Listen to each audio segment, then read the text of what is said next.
ग्रामीण भागातच खूप मोठे मोठे स्कॅम झाले शेअर बाजारातलेच.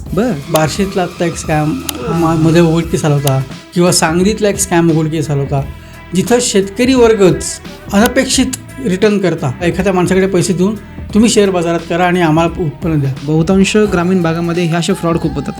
लोकांना सांगतात की तुम्ही आमच्याकडे पैसे द्या, तुम्हाला महिन्याभरातच 15% देऊ वगैरे, आणि असे खूप जण झाले, बघितले झाले.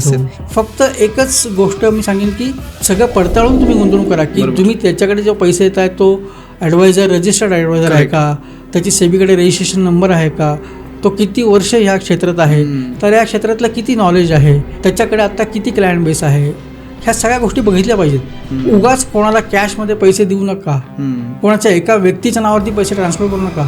जर तुम्हाला गुंतवणूक करायची ना, तर गुंतवणूक करणाऱ्या कंपनीच्या नावाने पैसे असतात. कुठल्याही व्यक्तीच्या नावाने तुम्ही पैसे तुम्हाला कोणी मागितले तर ते देऊ नका.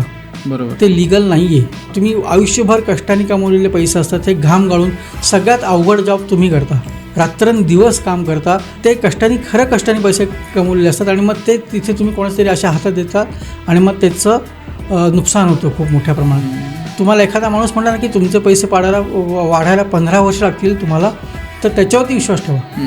जर तुम्हाला म्हणतो ना की तुम्हाला मी महिन्याला 5% रिटर्न देईन, महिन्याला 10% रिटर्न देतो, त्याच्यावरती विश्वास कृपा करून ठेवू नका. कारण स्टॉक मार्केटमध्ये गॅरंटी ह्या शब्दाला थाराच नाही आहे.